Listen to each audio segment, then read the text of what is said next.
Today being Tuesday, December 9th. It is 6:01 p.m. and we call this meeting to order. At this time, Mr. Mijares, will you please lead us in the Pledge of Allegiance? I pledge allegiance to the flag of the United States of America and to the republic for which it stands, one nation, under God, indivisible, with liberty and justice for all. Under the Texas flag, I pledge allegiance to thee, Texas, one state under God, one and indivisible.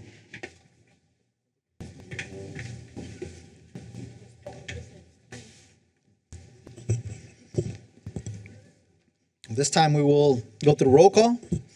We have Ms. Hilda P. Martinez present, Mr. Christopher Hiller present, Mr. Victor E. Perry present, Mr. Morris Lipson present, Mr. Jaime Barrera present, Mr. Tom Gonzalez present. We have our Superintendent of Schools, Mr. Mijares. We have our attorney, Ms. Valerie Carrillo, here as well, and myself, Jorge Barrera, present. At this time, we will move to citizens' communications and recognitions. We do not have any citizens' communications at this time, so we will move to recognitions. The first one is recognition of the Dana Kelso Graves Elementary Cheer Team for winning first place at the Red Line Fall Classic in the School Novice Division in San Antonio, Texas.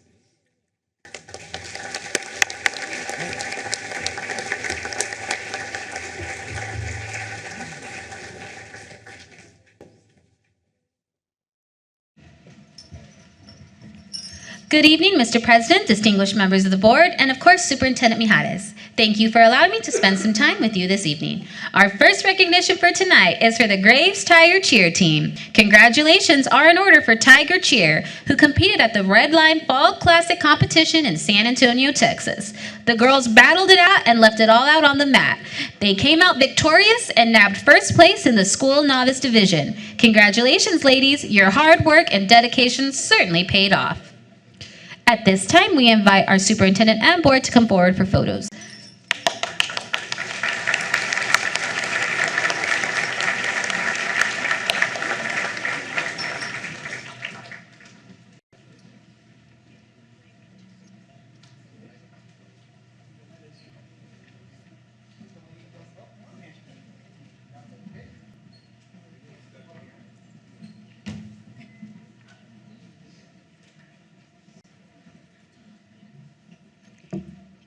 Parents, you are able to come to the middle to get photos of your team right now. And just a reminder to everyone, the official iVision photo will be available on our website tomorrow morning. Free for download.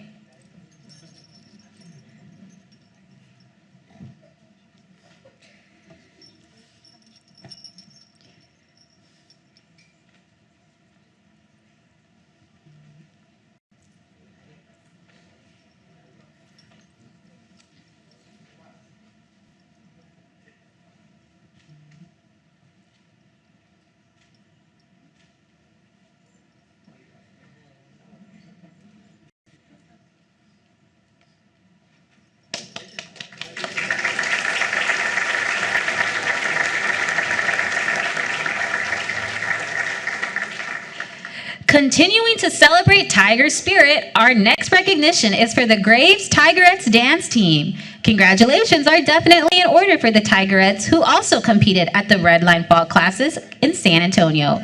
The girls dominated the dance floor in the School Pom Division and brought home some serious first place hardware. Way to dance your way into victory, Tigerettes!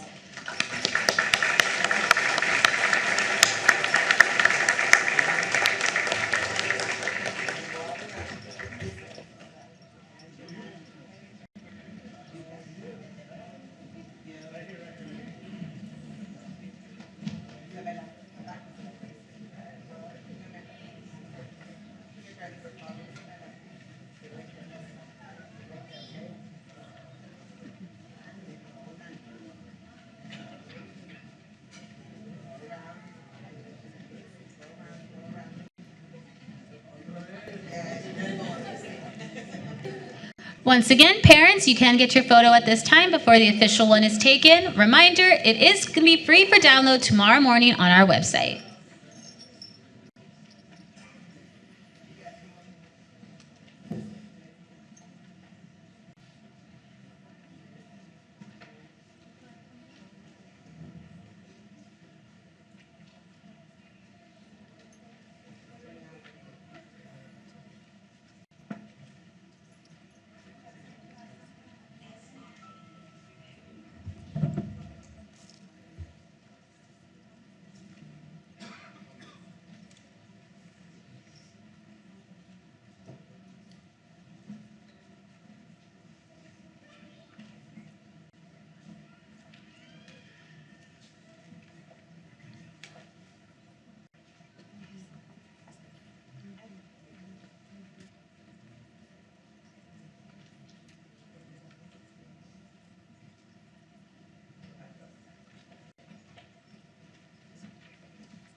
Up next, we recognize the 16 amazing Wynn High School Mavericks for their recognition by College Board.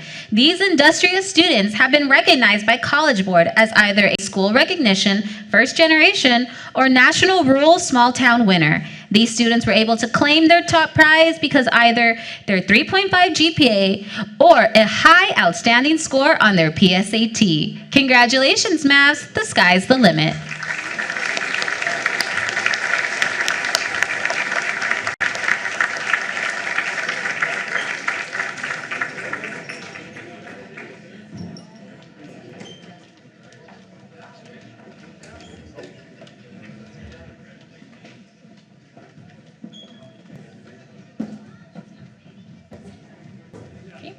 Once again, parents, you can get your photo at this time.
Continuing in our WHS praise, we are proud to move from academics to the arts and recognize the Wynn Thundering Maverick Band.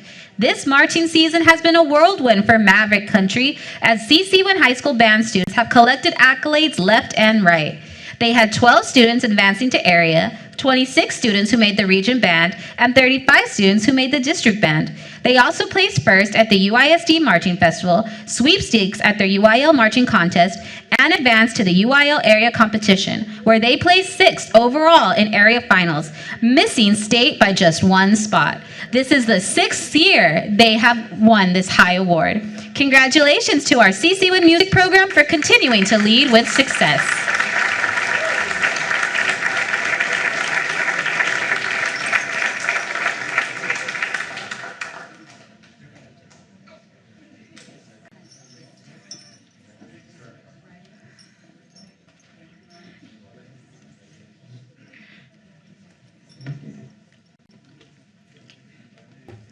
Okay, parents, you can get your photo at this time.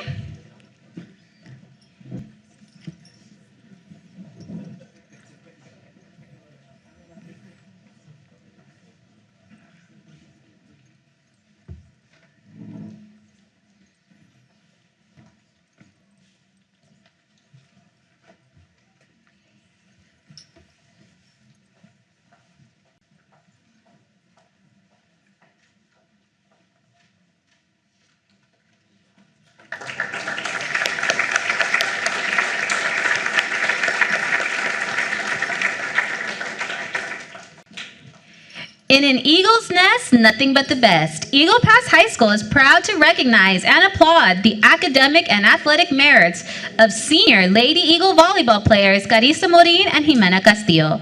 Thanks to their combined GPA, class rank, and ACT/SAT scores, these two Lady Eagles have been named to the All-State Academic Second Team. Way to lead the way on and off the court, ladies.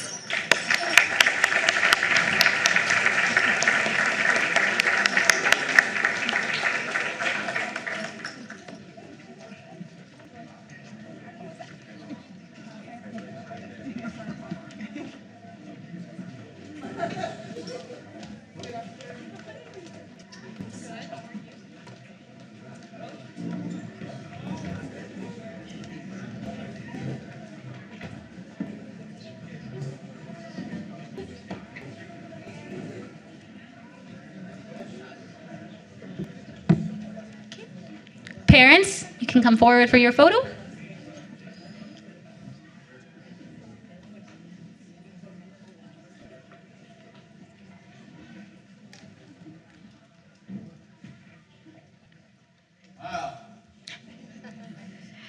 And once again, all photos taken tonight will be available for free download on our district website tomorrow.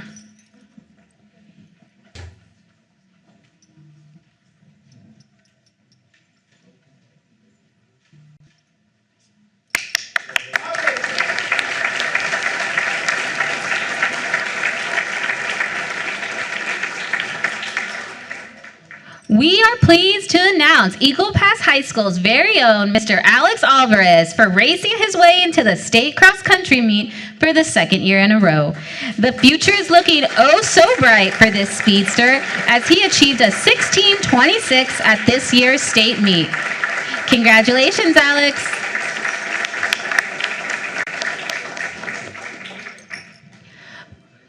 We invite the family to join us in the photo at this time.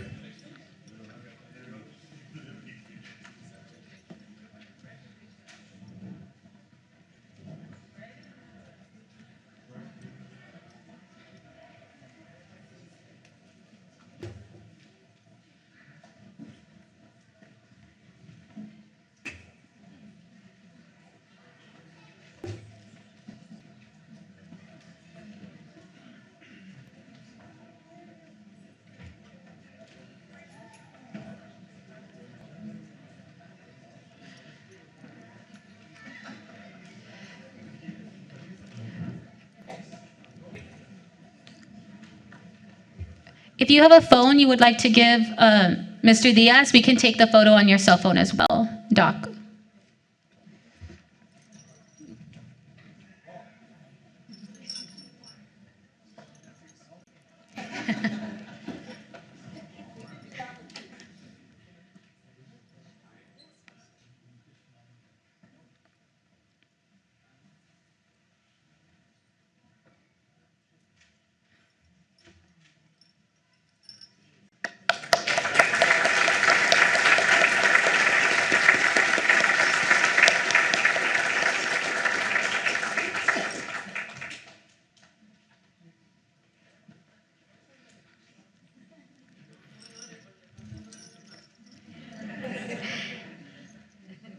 Congratulations are also in order for the entire varsity boys cross-country team from Eagle Pass High School as they raced their way into regionals this year thanks to their commitment and dedication to their sport. Congrats, boys. Very well deserved.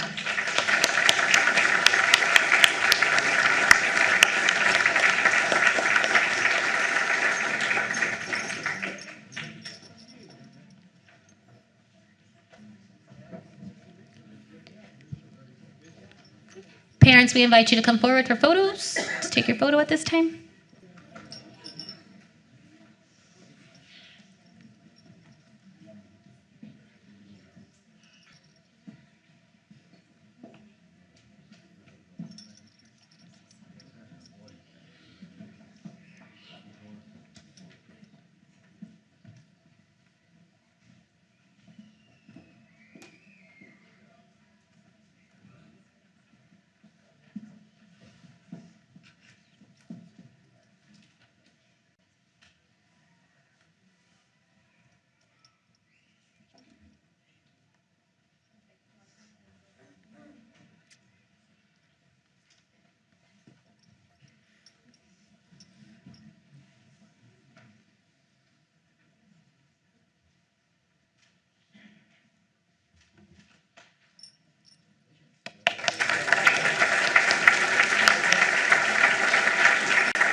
Rounding out our Eagle Pass High School recognitions is the one and only Eagle Pass High School Mighty Eagle Band. The Mighty Eagle Band received First Division Superior rating at the Region 11 UIL Marching Contest this year, locking in their 44th Division win. The band also boasts accolades from prior contests in Best Guard, Percussion, and Winds. Congrats, Mighty Eagle Band, and thanks for showing us what Eyes with Pride truly means.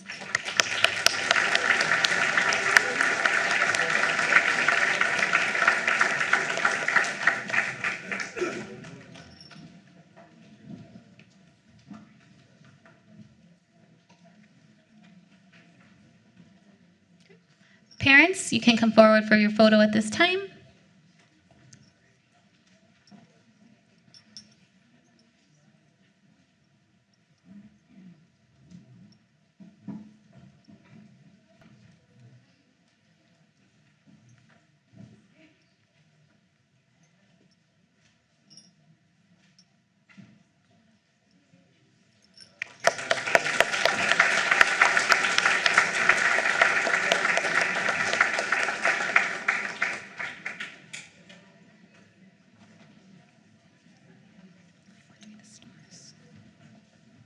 Yeah.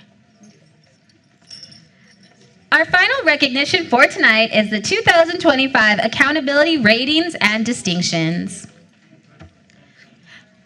Up first is Memorial Junior High with a distinction in Social Studies.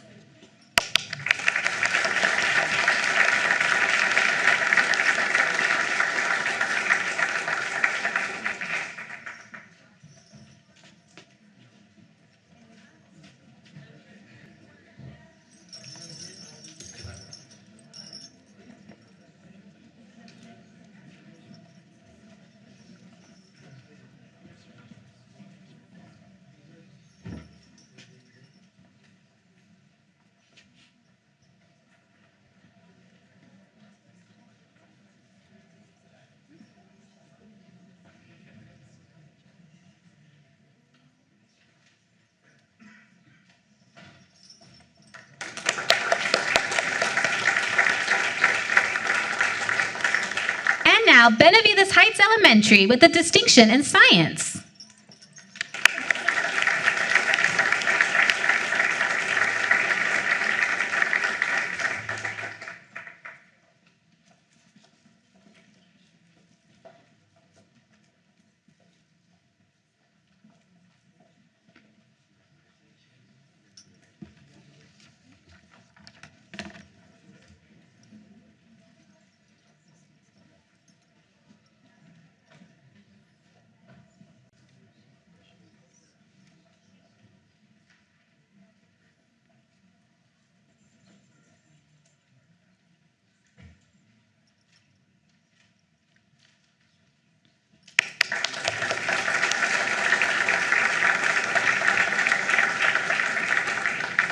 CC1 High School, distinctions in Science and Social Studies.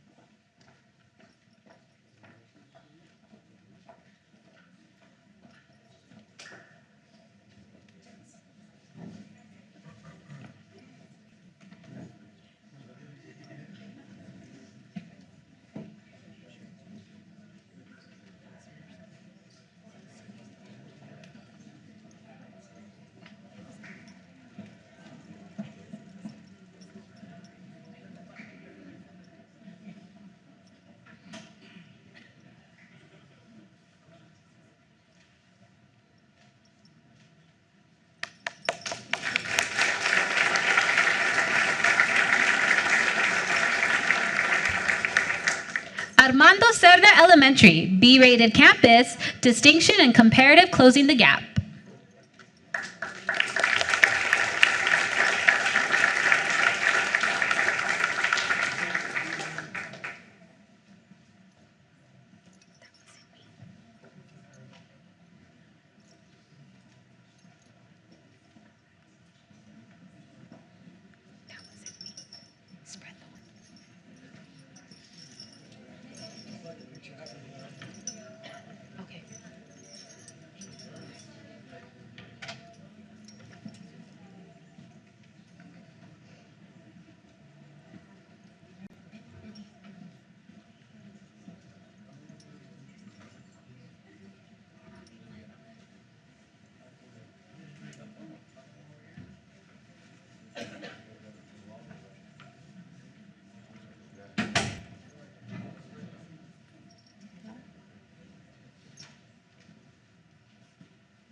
Henry B. Gonzalez Elementary, B-rated campus, 1 distinction, comparative academic growth.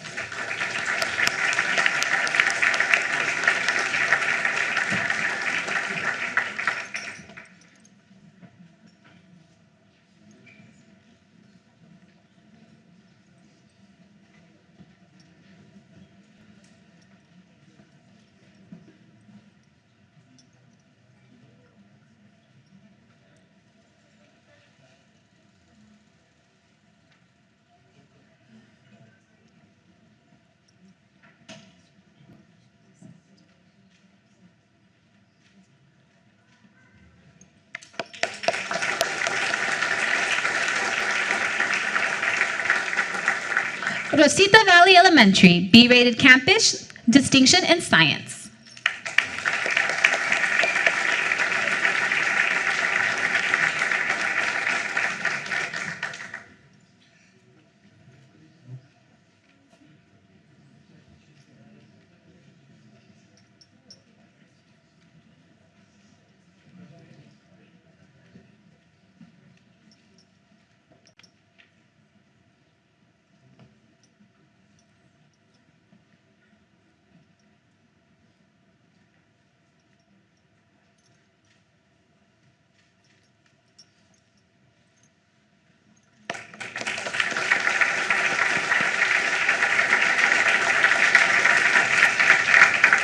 Perfecto Mancha Elementary, B-rated campus, distinctions in science and post-secondary readiness.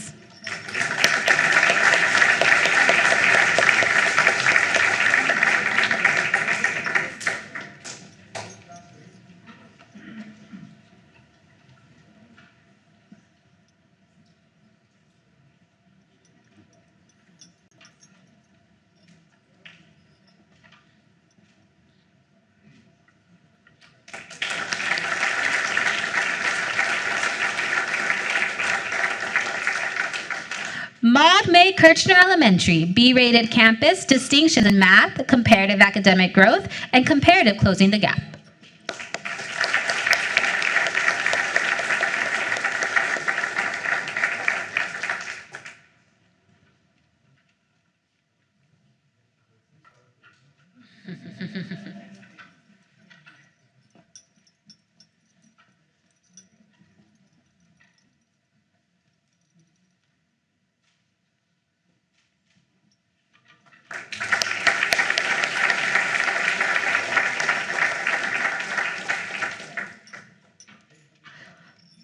Ray H. Starr Elementary, B-rated campus, distinctions in math, science, and post-secondary readiness.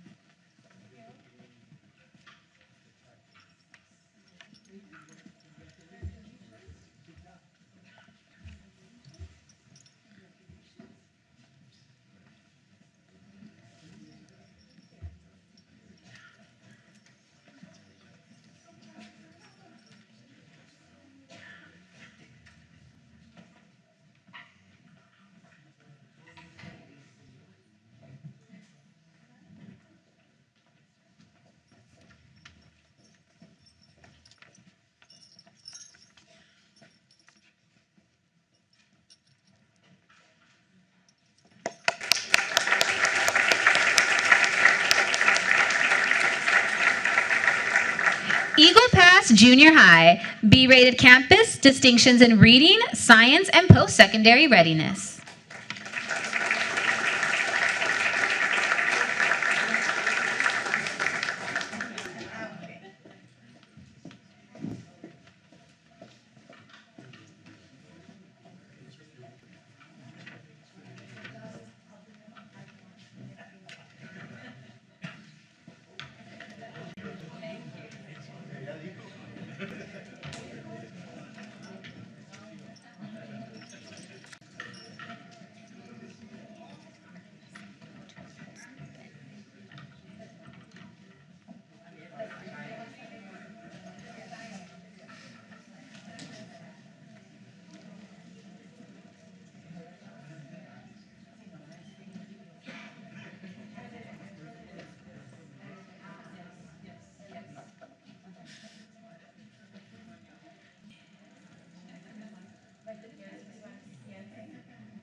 Eagle Pass High School, B-rated campus, distinctions in reading, science, social studies, and comparative academic growth.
And now, last but certainly not least, with an A rating and distinctions in math, science, comparative academic growth, post-secondary readiness, and comparative closing the gap, is Liberty Elementary.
We will now move to district reports and presentations. We will take 1, 2, and 3 together.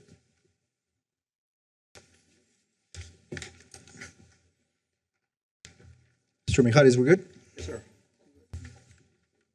Any questions for Mr. Mijares?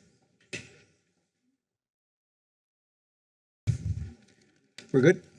All right. We will now move to action items. Number 1, consider and take appropriate action on the request to approve the annual financial audit for the year ended August 31st, 2025. Mr. Mijares. To you. We have somebody from Young and Carter. Okay.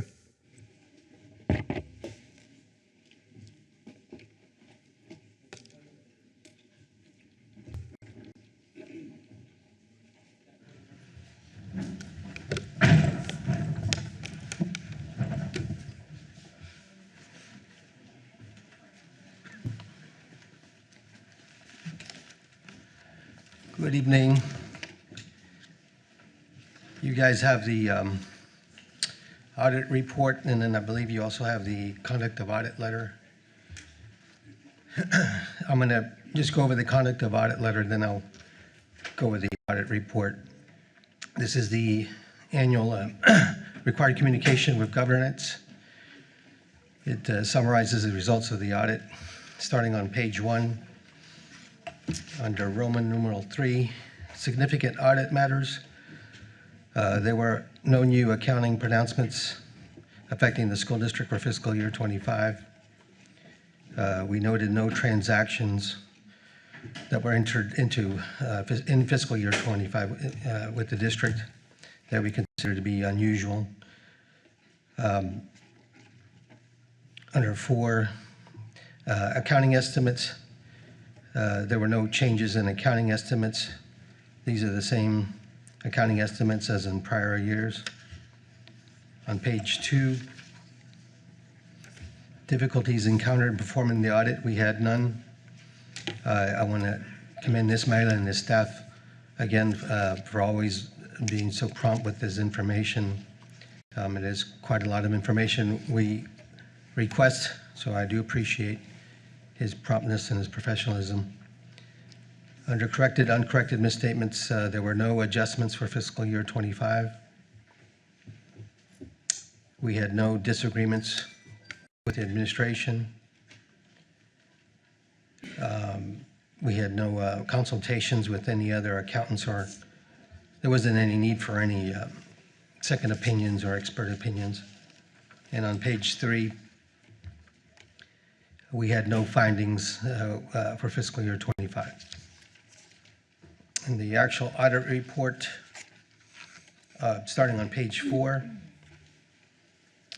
this is the audit report. Our opinion is the first paragraph. It is a clean opinion. The financial statements are fairly stated in accordance with U.S. accounting principles. On page 17 is your consolidated balance sheet. For fiscal year 25, you had total assets of 183 million, or 185 million, I'm sorry, I don't have my cheaters on, 185.3 million. That primarily consists of cash and cash equivalents of 85.7 million, your property taxes of 7.9 million, your due from other governments, 16.1 million. These are your receivables for federal and state grants. And you had fixed assets net of depreciation of 17.9 million. Under that category of assets is your deferred outflows of 23.2 million. These are prepayments into the TRS sponsored pension plans. Under that are your liabilities. Total liabilities were 128.7 million, and those primarily consist of payables of 4.4 million, your accrued wages of 7.5 million, long-term debt, these are your bonds, 37.7 million. Your net pension liability was 45.5 million, and your other post-benefit liability was 30.6 million. Under that category are deferred inflows. These are additional accrued expenses into the pension plan. Those were 37.6 million. The net effect of applying these assets against the liabilities is your net position, your equity, which was 42.1 million. Again, this is under your full accrual basis, not the fund level basis. On page 18 is your consolidated income statement. Under the first column are your expenses. For fiscal year 25, you had total expenses of 177.2 million. That also includes your annual depreciation expense of 7.8 million, which is a non-cash, non-budgeted item. So I do like to differentiate that because that's a little different than when you look at your budget numbers. That's a significant increase, 177 million. Under program revenues, charges for services were 1.1 million. Your operating grants and contributions were 24.8 million. Under your general revenues, total general revenues were 157.7 million. And those primarily consist of your property tax revenues of 29.1 million, your grants and contributions not restricted of 123 million, investment earnings of 4.7 million. When you apply these expenses against your program and your general revenues, you have your change in net position, which is a surplus of 6.4 million for fiscal year 25. We also conducted a compliance audit on your federal programs, and that opinion is on page 87.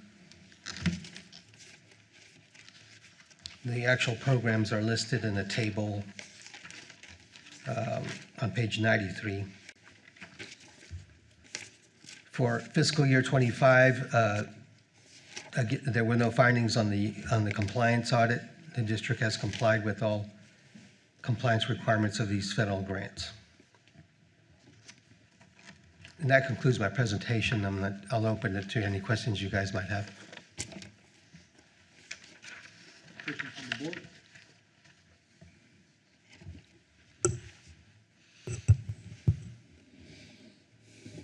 No questions? All right. This is an action item. Do we have a motion to approve the annual financial audit for the year ended August 31st, 2025. So moved. We have a motion by trustee Martinez. Do we have a second? Second. Second by trustee Hiller. Any other questions? If not, all in favor? All opposed? Motion passes and it is passed. Thank you. Thank you. Y'all have a good evening. Happy holidays.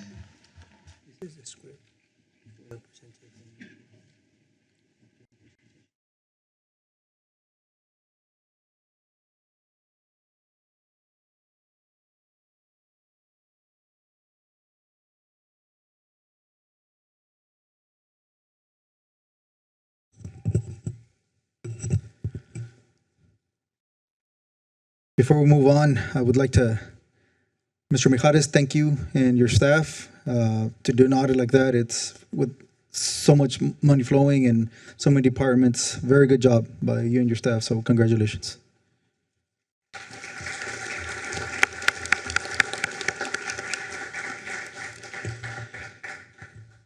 If it's okay with the board, if we can do 3, 4, and 5 before we do 2.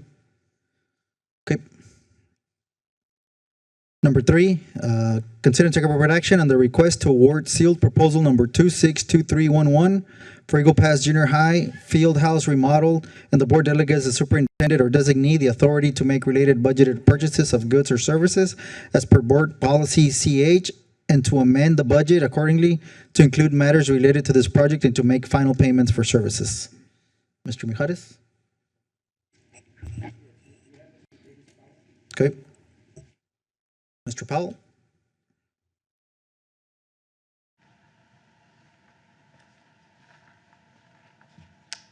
Good evening, Board President, ladies and gentlemen of the board. It's a pleasure to be here this evening to recommend the award of the Eagle Pass Junior High project. Is that the one we're doing first?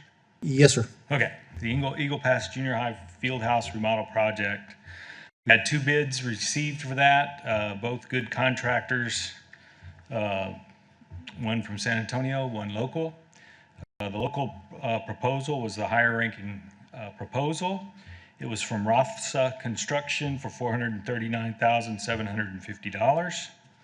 The project will take 150 days to complete.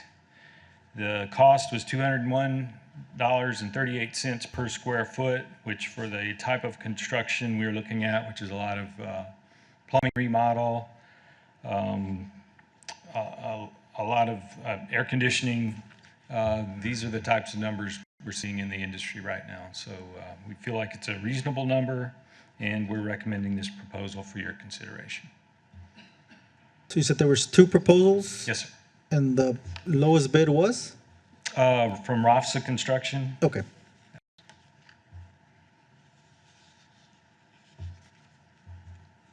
Do we have a motion? So moved. Motion by trustee Gonzalez to accept the proposal award. Do we have a second? I'll second. We have a second by trustee Lipson. Any other questions? If not, all in favor? This is the local guy, yes. All opposed? Motion passes. All right, we will do number 4. Consider and take appropriate action on the request to award sealed proposal number 262411 for Memorial Junior High Fieldhouse remodel, and the board delegates the superintendent or designee the authority to make related budgeted purchases of goods or services as per board policy CH, and to amend the budget accordingly to include matters related to this project and to make final payment for services. We received 2 bids from the same 2 bidders as the previous proposal. In this case, Rothsa Construction was again the lower proposal, and it was also the highest ranking proposal. In this case, we were remodeling 3,500 square feet for a cost of $697,825. Again, it's right around the $200 per square foot mark, which is the kind of the industry standard right now for this type of work. We consider it a reasonable proposal and are recommending it for your To recommend. Mm-hmm. Okay. We have a second recommendation for Memorial Junior High. Do we have a motion? So moved. Motion by trustee Hiller. Do we have a second? Second. Second by trustee Jaime Barrera. Any other questions? If not, all in favor? All opposed? Motion passes. Thank you. Thank you. We'll move to number 5, consider and take board action on the targeted improvement plan for Henry B. Gonzalez Elementary as per TEC 39.8.055. Yes. Yes, Mr. President, we have here Rene Martinez. If you guys have any questions. Good evening. This is a requirement by TEA as far as school improvement activities are concerned. And in this case, HB Gonzalez made improvement in their second year of school improvement. They did score an 83, and part of the plan, as required by the state, focuses on instructional leadership, staff development, and progress monitoring. So those are the elements that are included in the document that starts in the area of page 95, if you have any questions. Okay. Any questions from the board? If not, do we have a motion on the targeted plan for Henry B. Gonzalez? So moved. We have a motion by trustee Martinez. Do we have a second? Second. Second by trustee Perry.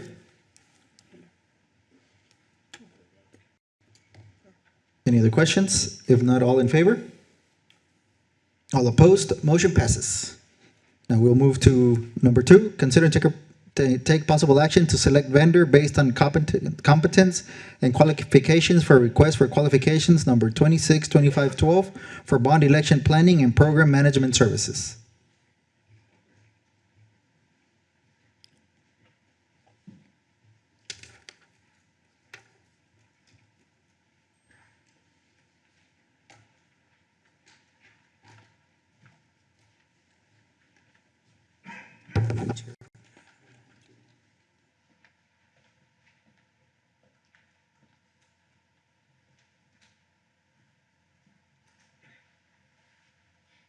Board will now ask respondents to RFQ 262512 to present their qualifications to the School Board of Trustees.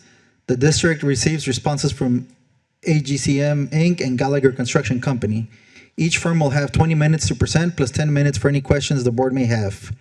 We will have AGCM present first, requesting that Gallagher Construction step out during that time. The group will then switch places for Gallagher's presentation. Thank you.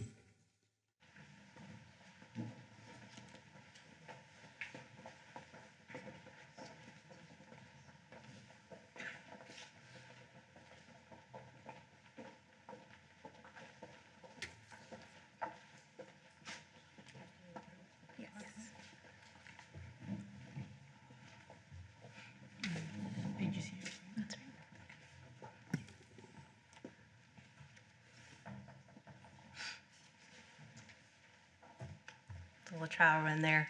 Good evening, Eagle Pass ISD. It's our pleasure to be here this evening.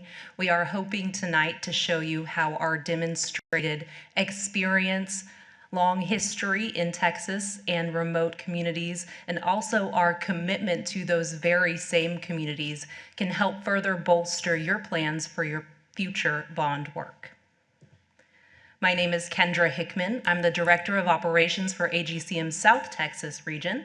I've been in construction for about 14 years now in varying roles, and I started as a general contractor, and now I'm obviously on the owner's representation side. I've been with AGCM for 8.5 of those years, and I'm really looking forward to speaking with you all this evening. Good evening. My name is Oscar Perez, and I come from the other side of the house. I have a little over 30 years in K-12 education, all of it in leadership, all of it in overseeing operations at 3 districts over my career, 19 years at Harlandale and San Antonio, and then my last 7 years at Fort Bend ISD, the 7th largest district in the state. And over my career, I've overseen a little over $2 billion in bond construction. Good evening, ladies and gentlemen of the board. My name is Roberto Canales. I'm a project manager with AGCM. My background is in mechanical engineering, and I have over a decade of experience leading complex capital projects in higher education, aerospace, and healthcare sectors. Good evening. My name is Veronica Longoria. I am the Client Relations Manager for AGCM South Texas. I'm a former auditor, and through my experience with the client relations, I've been able to pair the needs of the clients with the services that AGCM provides to develop successful projects and programs. Before I continue, I just want to let you know that you guys do have a placemat right in front of you that has a little bit more information that we may or may not be talking about. There's also a note section where you can go and write your notes and say how awesome we are. So we were founded in 1996 by a lovely couple named Gail and Durwood Anderson in the heart of Corpus Christi, Texas. Since then, we've expanded to 5 different regions within Texas and have over 70 employees with skilled knowledge as architects, engineers, estimators, you name it, we have it on board. We are a sole project management company. And what that means is that we are your boots on the ground. We don't design, we don't build. We are strictly project management, owner's rep. We specialize in bond planning and bond communication, estimating and cost control during design, value engineering, and QA and QC during the construction. Our mission here at AGCM is to be your trusted advisor and partner during the whole bond planning process. So we want to make sure that we provide you with the skills and the knowledge and the experience so that you guys can deliver the outcomes that not only exceed your expectations, but also the expectations of your stakeholders. Over the last 29 years, we have successfully completed 275 K-12 projects with an estimated construction value of $2.9 billion. And when you add the estimating services to that, that jumps up to $5.1 billion. So this speaks to the knowledge and the experience that we have in dealing with the unique difficulties that K-12 projects have. All right, ladies and gentlemen, so these representative projects that you currently see up on the board, AGCM has the pleasure of staffing and serving. Beginning with Karnes City ISD, we've actually been serving Karnes since 2014 and recently with their 2020 bond program, which includes the build out of a $26 million elementary school, Roger E. Sides. So we've supported Karnes City ISD with project management, estimating, scheduling, and construction oversight. La Pryor ISD, a neighboring school district, actually we have the pleasure of overseeing their $230 million bond, 2024 bond program. Some of the projects are the build out of the 11,000 square foot elementary school wing and a 13,000 square foot CTE facility. We're also supporting Navarro ISD. It's one of our larger projects that we have the pleasure of serving Navarro with. We're part of the bond planning and project management team. And we're actually managing 2 bonds, the 2021 bond in the magnitude of $125 million, along with the 2024 bond in the magnitude of $120 million. So we got a $54 million elementary school being built out as part of the 2024 bond, and a 1.5 million square foot athletic facility that AGCM is partnered up with Navarro ISD in executing, that construction part of the work. So. And Rob is doing a great job highlighting some of the really what we felt as relevant programs that are currently ongoing with our company. And you can hear from what he's rattled off to you guys a demonstration of varying projects we have. And we take great pride in that. And one thing I want to emphasize is that on all of these, we're not just there in the construction. We've really been there for the most part since the beginning and since that bond planning process really gets started. So during the bond planning process, we've helped with, of course, advisory, aligning budgets, and stakeholder needs, as well as all the bond communications. So on varying projects, I did want to highlight that we are able to provide in-house marketing as needed, and we're able to help you guys communicate to the stakeholders, to the community, as you wish on all of your bond updates. Just to reiterate what Kendra said, we as a GCM have demonstrated expertise, knowledge, basically supporting ISDs all across Texas. So with that, we wanted to touch on a couple important points here. One of them being scalability.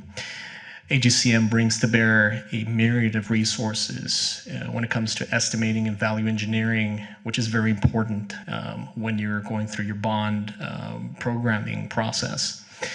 We have resources in-house to be able to advise you so you could take the best courses of action with regards to your construction budgets. The attractive thing about AGCM is that we, as your partner in construction project management,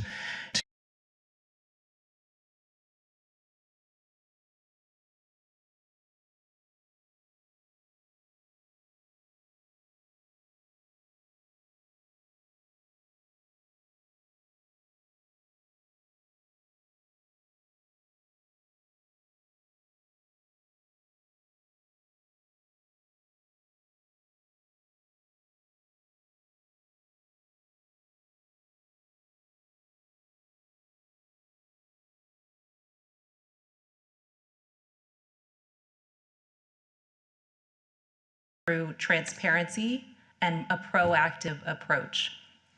So speaking on proactive approach, we're always trying to think ahead. That's sort of the cornerstone of a successful bond, is being able to think and anticipate challenges, risks, successes, how things are going to come across, and the optics across the whole community. And when you roll that with the collaboration, you find that typically you have a pretty successful team. In that team, of course, will be your eyes and ears. We, being as a solely project management company, we represent you as the client. We have no vested interest, like Veronica said, in design or in building or in consulting, except in the parameters of being a program manager or bond advisory or bond planner for you all. So that's from the very beginning all the way through to being the boots on the ground. I can say for myself, sometimes I'm literally still in the trenches, like a literal trench sometimes, and then by lunch I'm meeting with someone, and by here I'm in Eagle Pass at 6 p.m. to meet all of you fine folks. And that is our continued representation and engagement through the process. So we don't really sit back and let things progress.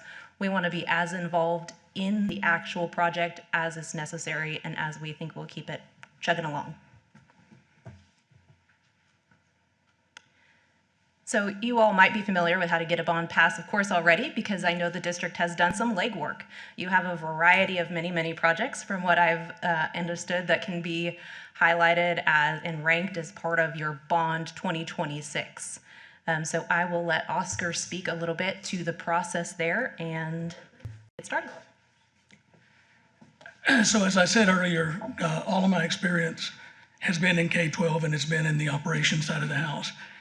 And the one thing that I found, being in a district about the size of Eagle Pass, and then being in a district the size of Fort Bend, which is 80,000 kids, was that the only difference in those two districts is how many people you had to be able to throw at the problem. There's going to be problems. And the other part that there's going to be is there's going to be shortage of money. The need is going to be much greater than what your bond advisor will be able to let you know that, and your financial advisor, that you'll be able to finance. So we're here to help you estimate, to help get this, what it is that you need, the most important things that you need, prioritize those and make sure that you can come up with a bond package that can be supported not only by you as a board, because it's very important for that to be a unanimous support, but also by the community. As we know, no one likes their taxes to go up, and with the great state of Texas reducing, taxes, they've reduced mine and all. I'm very grateful, but the thing that I'm not grateful about is that they have done nothing for K-12 education. And I know that because I saw the shortages and I saw the cuts that we had to make just to make things ends meet. So that's one of the things that with HECM, that I come in because I know, I hear you. K-12 put my 2 girls through school, and that's where my heart is. But once I retired, I could only rearrange the pantry so many times, and I started looking to what else I could do and how I could assist. And so anyway, you can rest assured that we will have your best interest as we move forward.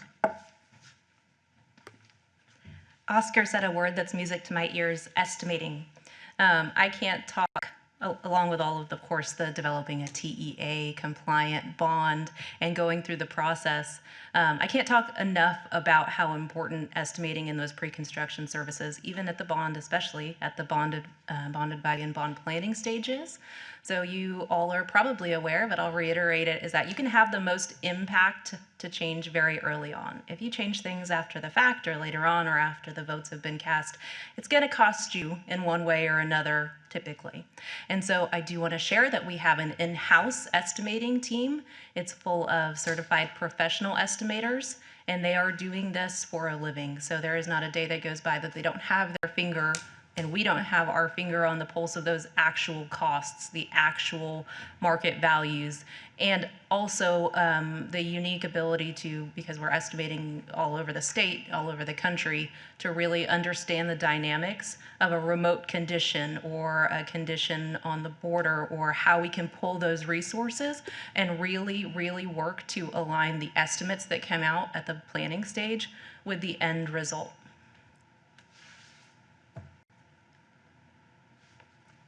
Forgot, it's still me.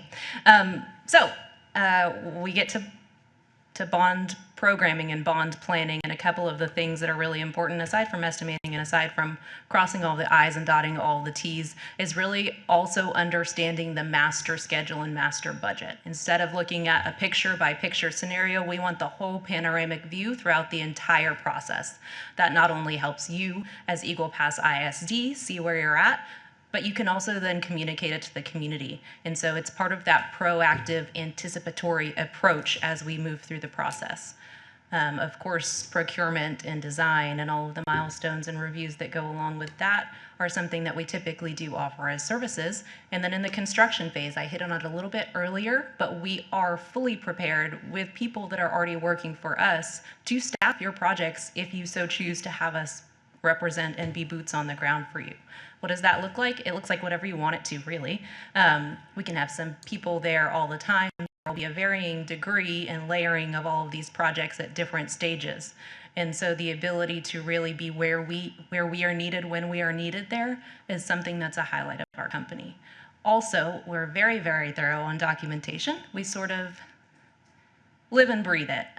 We have learned through many different scenarios that the more documentation we can provide to you as the client, the more protection that offers you, the more understanding you'll have of what's going on, so that you can answer those questions out in public when you get asked. If somebody stops you at HEB, maybe you want to know what was going on in a quick recap, or maybe you don't. So really establishing the cadence and the desired communications and documentations that we would give you all as the district. Also out to the community with bond updates. So we've done social media updates on a regular cadence. We've done our own hosted websites. We've fed information to districts. We're really able to customize those communications for your preference. So Kendra and Oscar have touched on the importance of maintaining rigorous processes at the bond planning stage and even at the construction execution, but it's just as equally important to finish strong. So as AGCM project managers, having the background and the wherewithal to essentially manage the closeout process, that's also part of the package of services that we offer you as partners. Very important during the closeout phases, final inspections, ensuring all the punch lists are done, any corrective actions, and the commissioning process is seen all the way through. That's where we come in as your advisor. Being your boots on the ground, your eyes and ears, and processes are carried out. A warranty phase, also very important, maintaining an active presence before, during, and after occupancy, ensuring all of the requests that are made from the owner side to the contractors are followed through and met. Very important. We specialize in tracking all of that. Finally, operations and maintenance manuals, owner turnover support. We also act as your advisors during this very critical stage of work.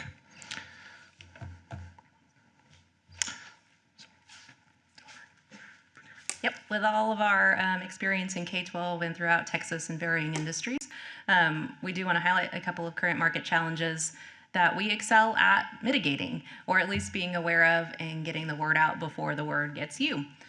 So delivery and procurement, we think with a bond that can have so many potential different projects, it's really important to understand the process behind the procurement of not only professional services such as design teams, but also the contracting world, right? And so really understanding construction manager at risk and competitive sealed proposal, design build, job order contracting, and of course purchasing co-ops is really, really key to a successful bond, and also a challenge because there are a lot of differing opinions and pros and cons of each of those remote construction realities. We do a heck of a lot of, we do a lot of work in some of these more remote communities, and it's something that we really actually enjoy. I would say this is not that remote. I don't spend a lot of time in Eagle Pass ISD area, but I've really enjoyed my time here so far.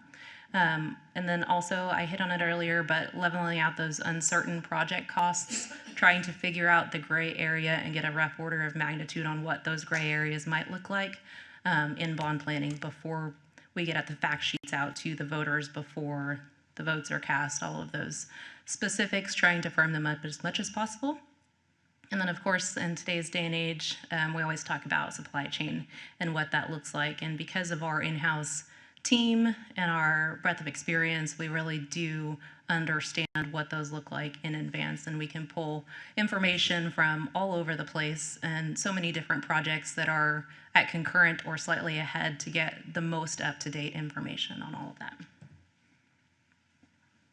Yeah, so in short, we're here to support you and bridge the gap between you and your community, right? We want to strengthen the communication. We want to build the trust. We want to make sure that we provide you with the tools, the experience, the knowledge, everything that you can to build these projects and programs, something that you guys can be proud of and your community as well. And with that, if you guys have any questions, we're here to answer them. Do you have any questions? Board members? I can't let us off that easy.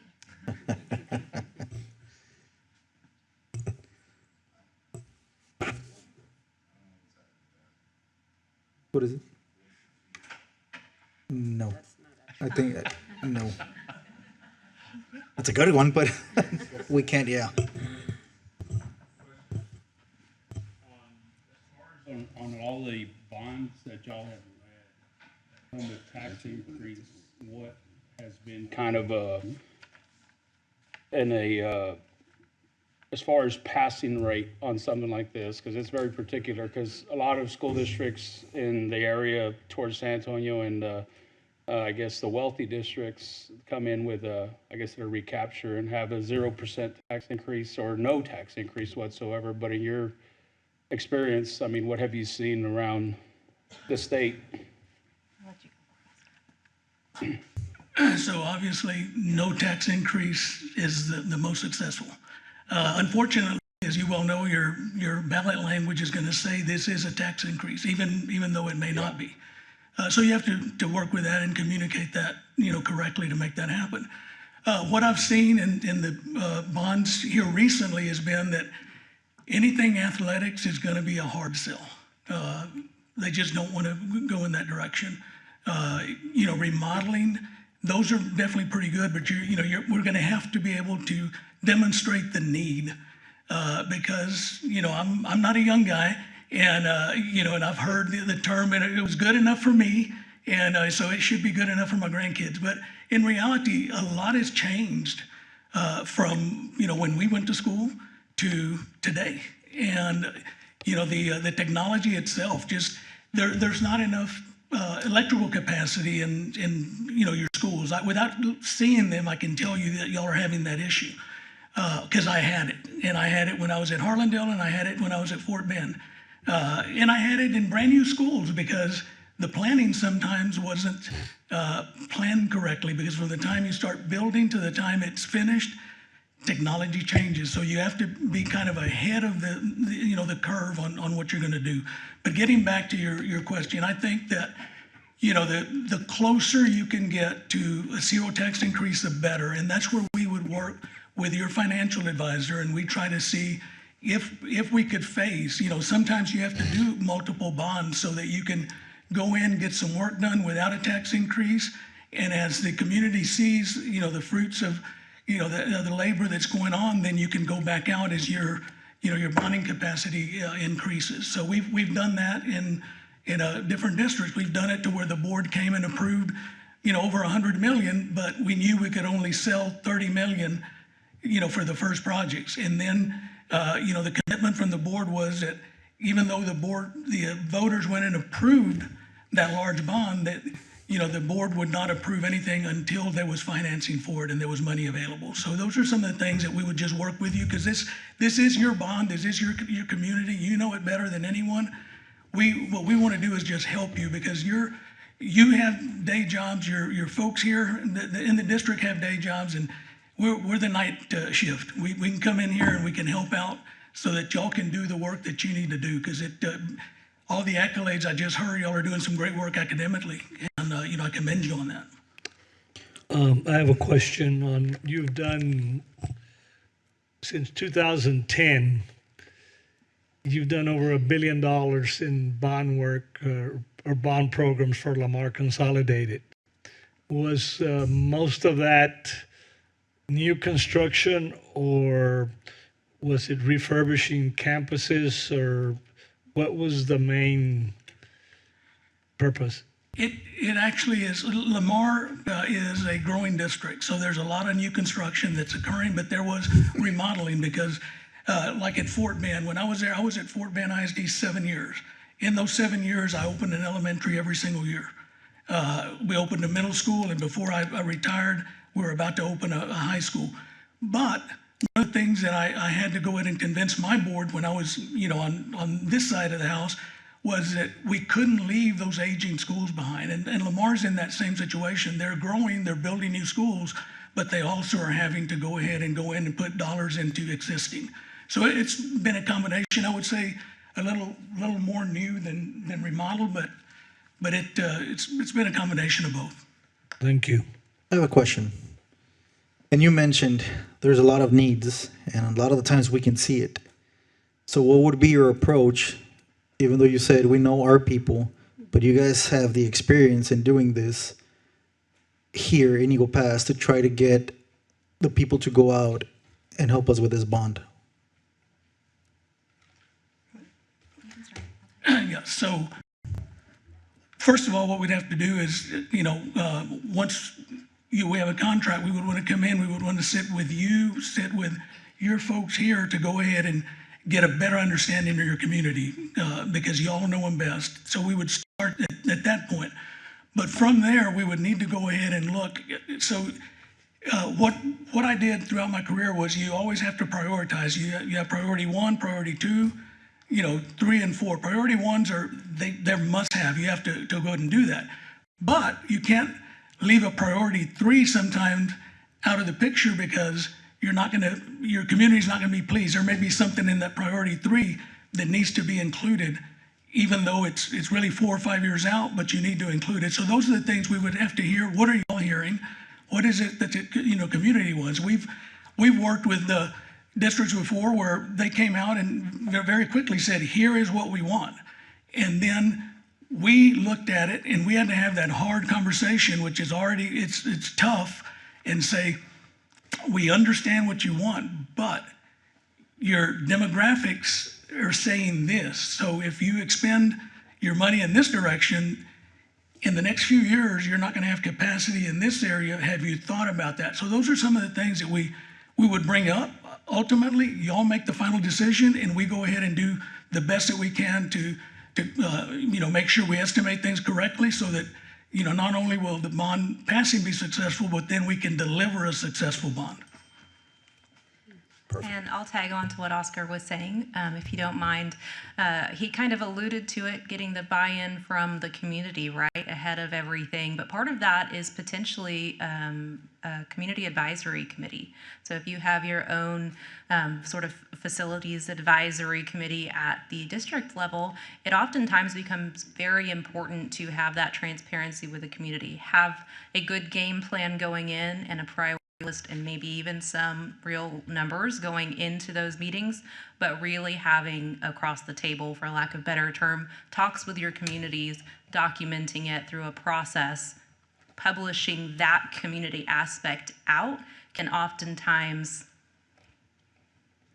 mitigate the risk of the naysayers. Sometimes it amplifies it. We can't fix it all, right? But really showing the community, especially if you haven't gone out for a bond for quite some time, showing them your dedication to them as a unit and hearing what they have to say and getting their direct input through this community advisory committee to therefore inform your bond decisions.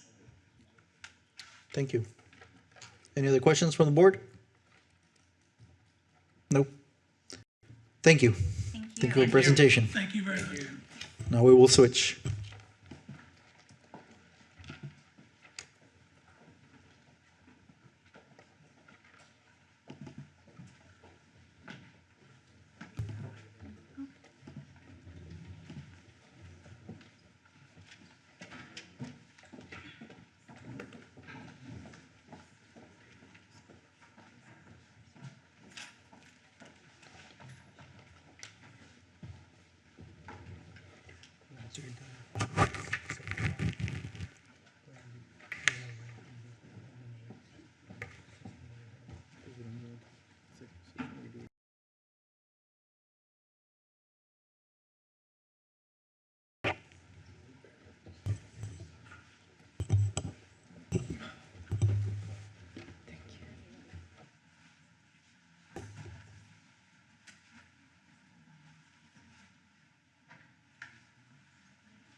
Go ahead. Just start? Yes, sir. Okay. Everybody's looking at me. Start my timer so I don't get in trouble. Mr. Superintendent, Cabinet, Board President, and Trustees, thank you for having Gallagher Construction in to present this evening. I believe all of you were present the last time we were here, and we went through the presentation. It's not too dissimilar. Made a couple of little tweaks, but we showed you everything that we do then, and we'll continue to show it again today. The real goal of this is that I hope the SOQ that we turned in answered a lot of questions. Maybe it created some questions. So as we go through the presentation, the goal for me today is to get to the end so that we can really have a good dialogue and make sure we don't leave here tonight with any questions unanswered. To get started, you have two teams from Gallagher here this evening. So on my team is Dr. Chad Jones and Dr. Ashley Stewart. We are the team that takes you up to Election Day. We don't leave you after that. We're going to be friends. But we take you up to Election Day, and then post-Election Day, all the promises that have been made to the community, that is Mr. Oscar Sines and his team, and he'll introduce them when he takes over here in a little bit. The team you see sitting here before you, this is your team. So we wanted to make sure you have the opportunity to look at the folks you would be working with if you select us for the next who knows how long. So We won't all speak. We don't want to take that much of your time, but we're all available to answer questions when we get to the end. So going through the presentation, there we go. On this slide, before we get into it, a gentleman on the board, I can't remember which one, asked, your county is shaded, what work did we do in that county?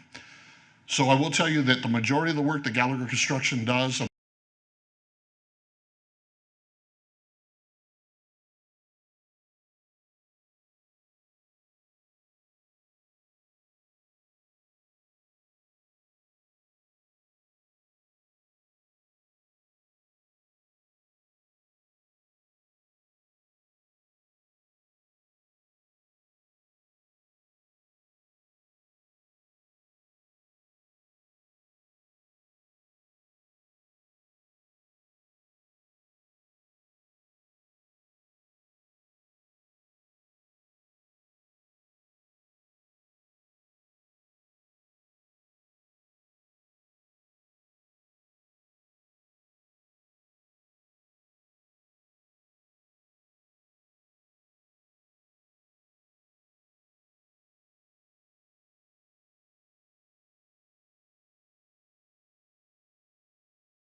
public school work as we speak.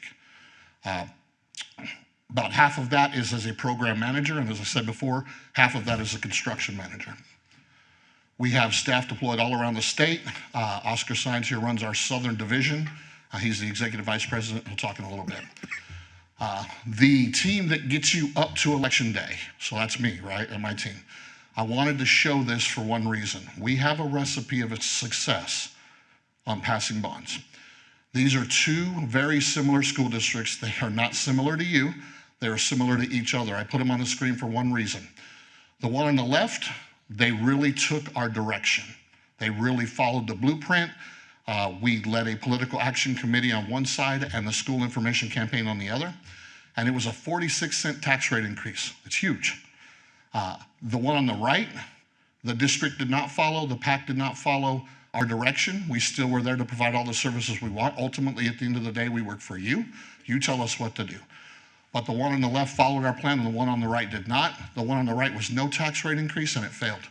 The one on the left was 46-cent tax rate increase and it passed. So there is a recipe for success. We hope we can go through that recipe with you. So some things, listening to the presentation from November 11th, you all have gone a long way in the process already. It's exciting. I feel behind. But if we need to come back in and help validate any of that work, I did want to show a couple of slides of the services we offer to complement that as well. If you're looking to add space or feel as though you need to add space, we can validate that through what's called a capacity study. And that is done with metrics that tie back to TEA requirements as well as what you and your community want to feel in the rooms. So it's not just TEA that's important, it's you locally and your kiddos. But we can help determine how much square feet you actually need and help along with that process. Additionally, we do full-fledged facility assessments. I believe that you all are very in tune with your buildings from what I can tell by the board meetings. But if we do need to go back and do any assessments of current facilities, we can make that happen along with our recommendations. You'll see two recommendations on this screen. Sometimes the recommendation is we want a new school somewhere, but we all know that TEA doesn't properly fund public schools and we can't have all the things we want. So we always come back with a secondary set of recommendations that would ultimately say, if you can't have the new school, what's plan B? This is just to show an example of that. We also do master planning. If you have identified your projects and they haven't been master planned, test fitted on sites, those types of things, we would immediately get to work and start seeing how those additions, renovations, new campuses would fit on your current or future property and how they would complement efficiencies at the current campuses. This is, again, just an example of master plan for another district. The big point is when you are ready to engage the community, which you already have, it's very impressive presentation that they gave, a lot of work that they've done. So we won't spend a whole lot of time going through how we would get started with that because you've already done it, but we'll need to jump in and get on that bus with them and figure out where they want to go and complement them. One of the things we would need to do initially, what we've already done, is assess your voter data. If you'll remember, these are probably repetitive from our last presentation.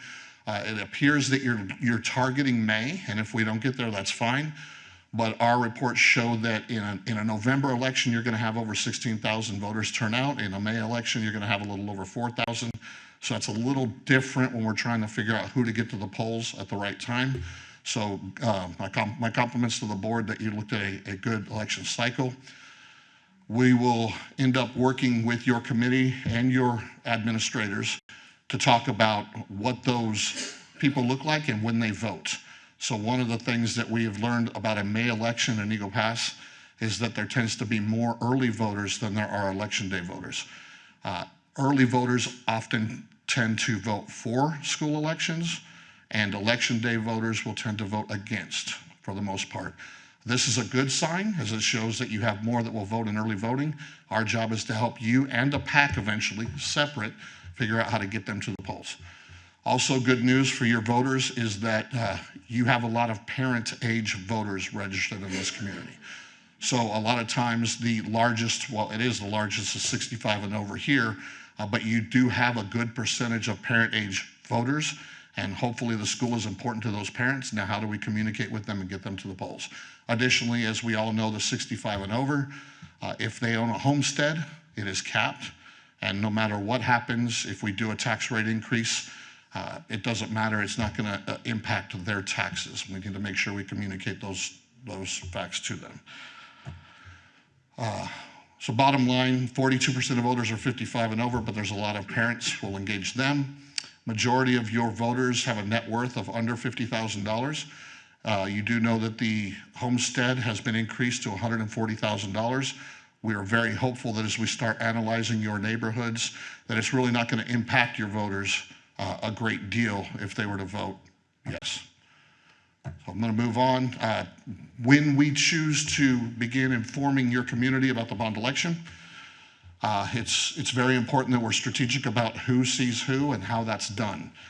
There are different profiles of individuals that will probably need to talk to a board member or an administrator. There are others that can be talked to by a political action committee. The key is that you can't commingle with the political action committee. That is unethical and against the law. So what we'll do is we'll make sure to keep you on the right side of the tracks, but make sure that the informational campaigns are getting out to both places by managing both processes, if that makes sense. This is just an example. As a matter of fact, Dr. Stewart and I were looking at the computer in the back of the room here earlier today. Great job on your, I guess it's the boundary maps. They look almost like the maps that we've created here, so we can get a jump start by pulling those boundary maps up and start drilling down into some of the neighborhoods as soon as we're on board. And then it's about what is the makeup of those neighborhoods, and again, who targets those, who speaks to them. Don't know that we'll want or need to do a survey, but that is an option that we have available to us that we will put out to the public if we want to get an idea of what their feelings are before they go to the ballot box. We still have time, but we would need to get started. We can find out how old they are, whether they're registered to vote, what projects they think are most important, and then ultimately how likely they are to vote and how much they would like to spend. So we could do that again. That would be something that needs to get started fairly quickly. You're already involved in the committees, so I'm not going to go too far along with that. This is a typical timeline of average construction. So if we're looking at a May 2026 bond, you're looking to open new classrooms starting probably 28, 29, although these could come in different phases. You may get some done earlier if they're simple projects, but ultimately we'll be shooting for a completion date somewhere in 28, 29 of everything. Key election dates. This is important as we get to the PAC in a moment, but we need to do a register to vote campaign, which is super important.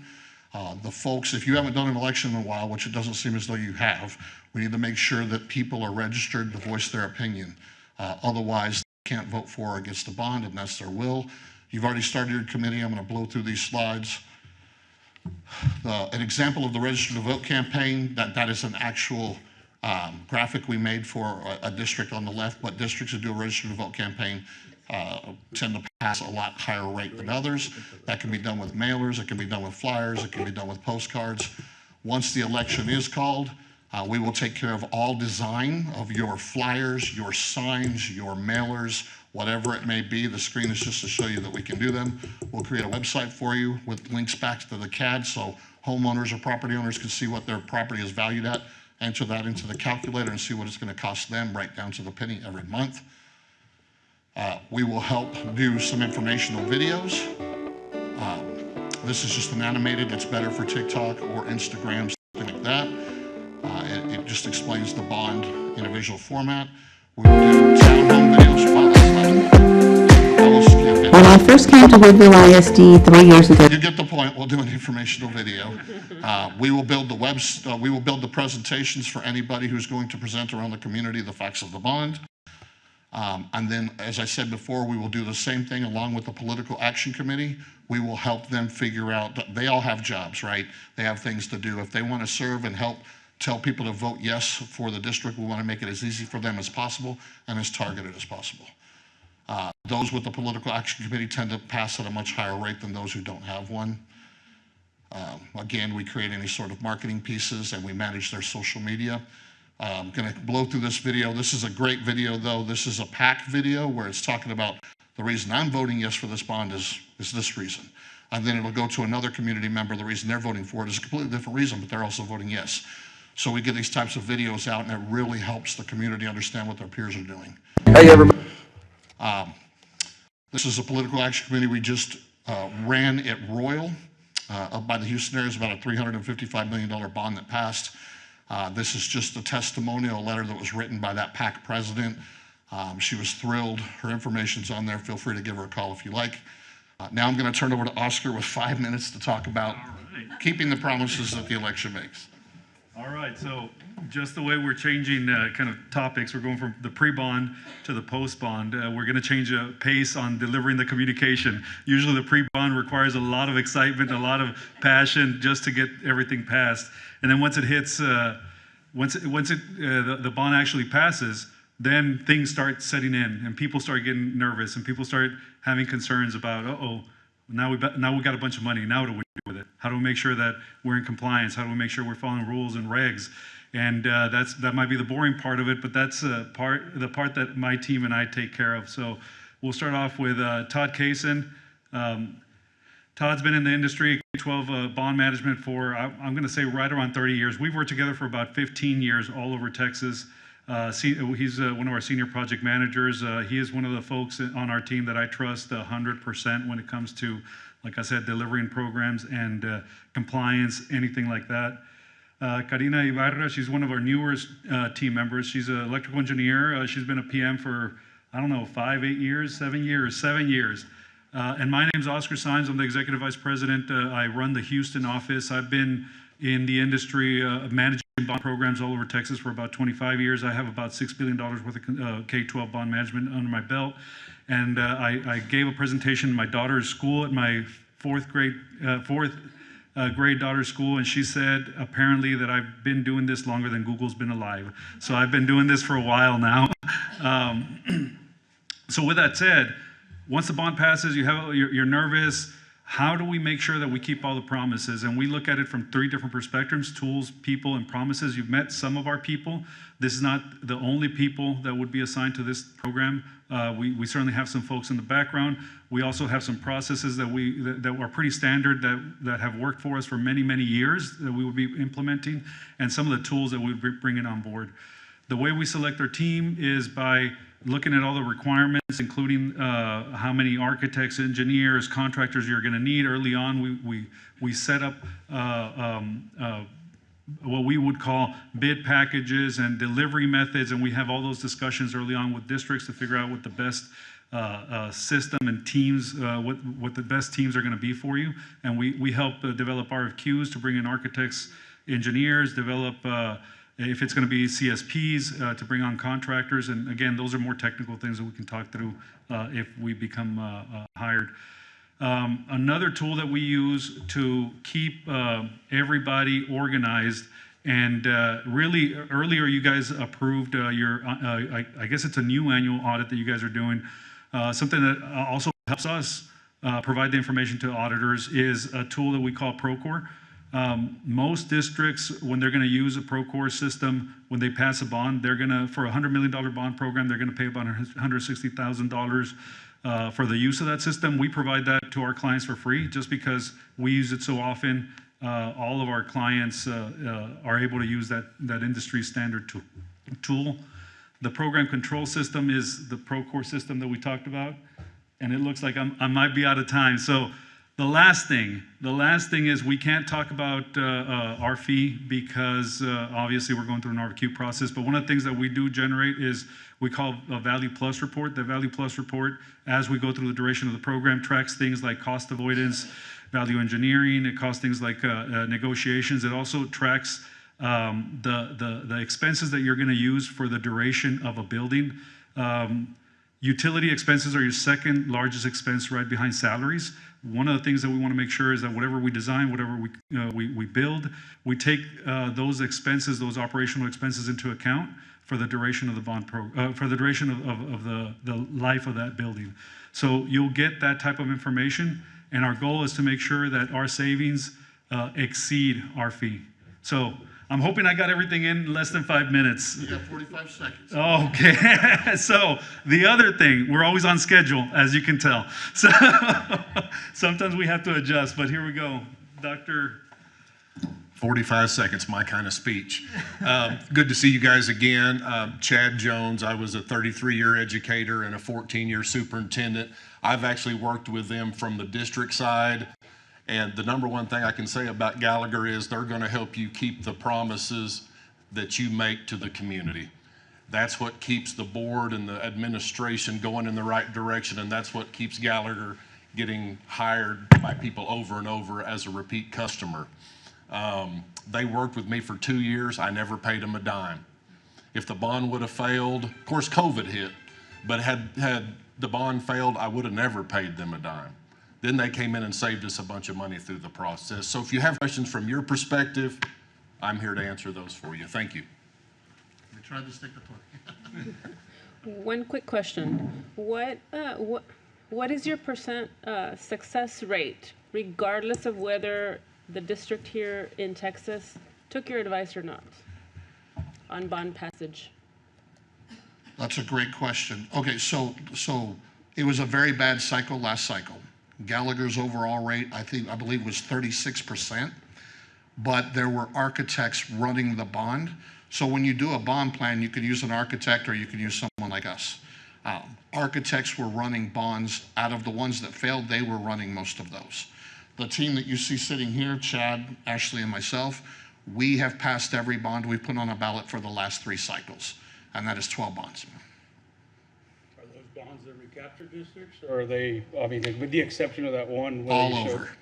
All over. And we have a passion for public schools. No bond is too small. We've done a $3 million bond. We've done a $350 million bond.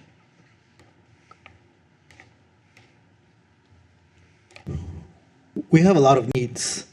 I guess if chosen, you'll be able to see what the needs are without even knowing that. We know our people here, but you guys have a lot of the experience of passing bonds. What would be your approach to try to pass a bond with the needs that we have here? Transparency. I mean, it is a challenge, right? You have a lot of voters. We have to figure out how to make sure they all learn what you already know. That's the biggest challenge. Hopefully, your citizens committee, there are 3 different committees throughout this process, and transparency is very important to us. Hopefully some of your facility committee, they've already learned all of the things. And when we put together a political action committee, hopefully you will be sending out information that we design.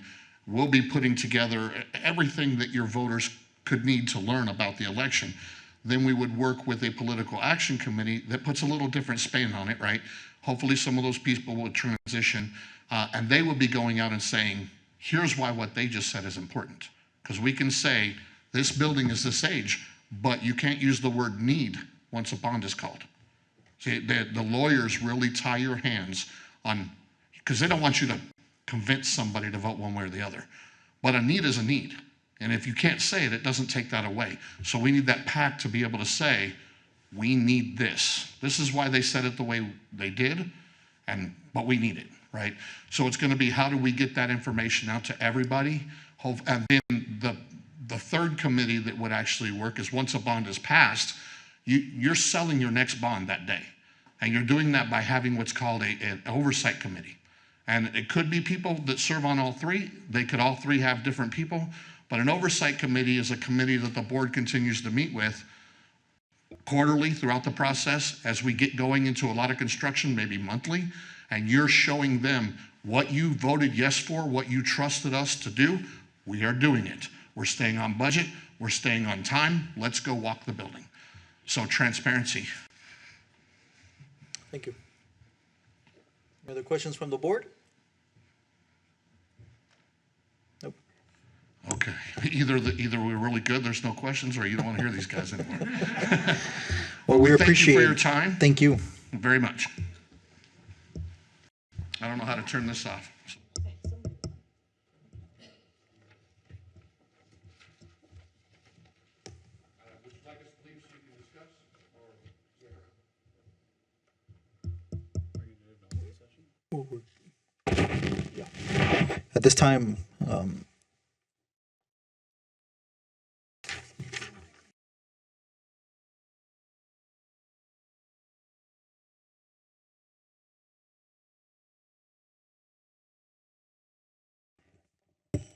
At this time, the Board of Trustees of Eagle Pass Independent School District will convene in closed session as authorized by the Texas Government Code, Chapter 551, to deliberate upon the following matters.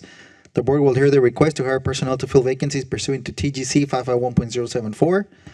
Number two, the board will consult with its attorney regarding pending construction litigation cases and settlement of cause number 1903-37839, MCVAJA Serna, cause number 1909-37841, MCVAJA RVE, cause number 1909-37847 RVLA, and the status of cause number 190-09-37846 MCV ZAC, and cause number 19-09-37845 MZVAJA Perfecto Mancha, pursuant to TGC 501.071. The board will hear the district-wide intruder detection audit report findings. And then number four, the board will consult with its attorney in response to action item number 2, pursuant to TGC 551.071. Do I have a motion to convene in closed session? So moved. A motion by Trustee Hiller. Do we have a second? Second. Second by Trustee Martinez. The time is 7:45 p.m. and the date is Tuesday, December 9, 2025, and the Board of Trustees is now in closed session and no action will be taken in closed session. And we'll do consent item. I'm sorry. I think we didn't get to it yet. So we'll do it when we come back. Yes. Okay. It's fine.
Good afternoon. The time is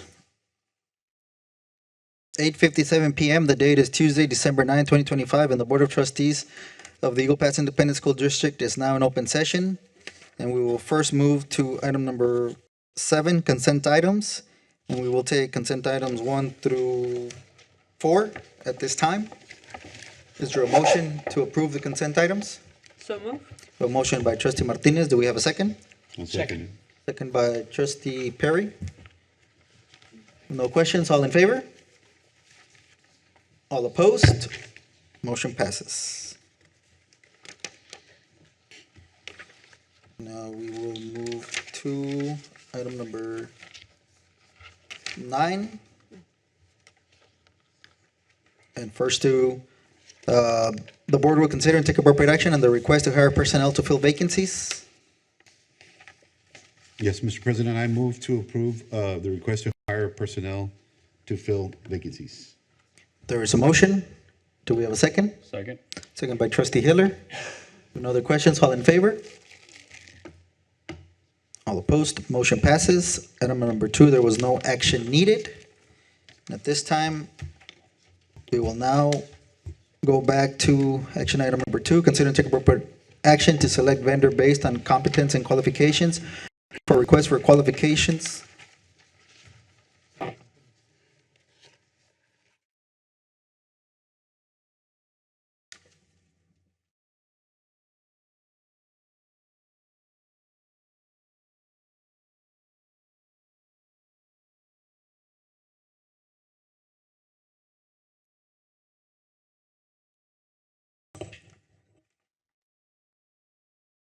On competence and qualifications for request for qualifications number 262512 for bond election planning and program management services.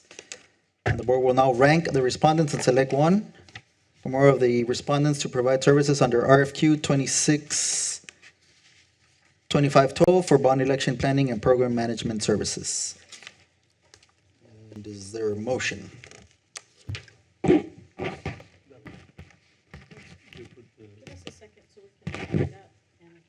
Okay. 1 second.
At this time, the date being Tuesday, December 9th, 2025, the time is 9:04.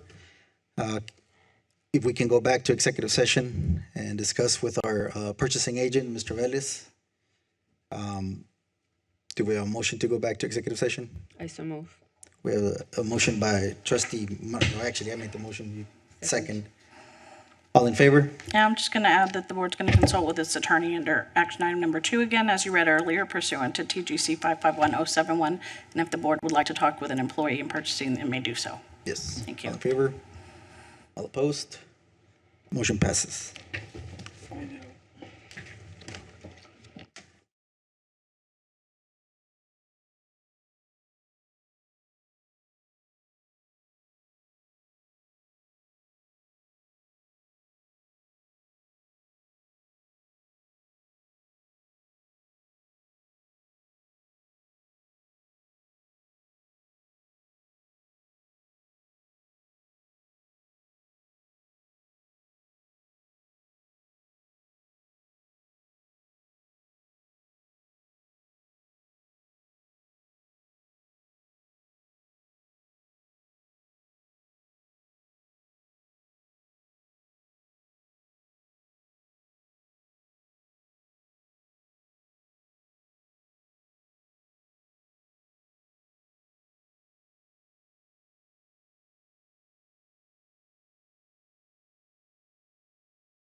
Sorry for the confusion.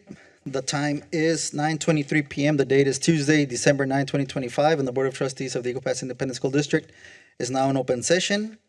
And the board will now rank the respondents and select one or more or none of the respondents to provide services under RFQ 262512 for bond election planning and program management services. Is there a motion? Mr. President, I move that the board select vendor AGCM based on competence and qualification for number 262512 for bond election planning and program management services. We have a motion. Do we have a second? Second. Second by Trustee Perry. If no other questions, all in favor? All opposed? Motion passes. We now move to correspondence and information. Yes. I have a long list, so we gave you guys all the list, so I don't have to read all of them. I don't know, Maricela gave it to you? She did. Yeah, that way we have a big, it'll probably be 30 Everybody minutes. have it? So if you guys have any questions, then we'll put it in your calendar. Thank you. All right, now we move to adjournment. We have a motion by Trustee Hiller. We have a second? Second. Second by Trustee Jaime Barrera. Any questions? If not, all in favor? All opposed? Motion passes. The time is 9:25, and this meeting is adjourned.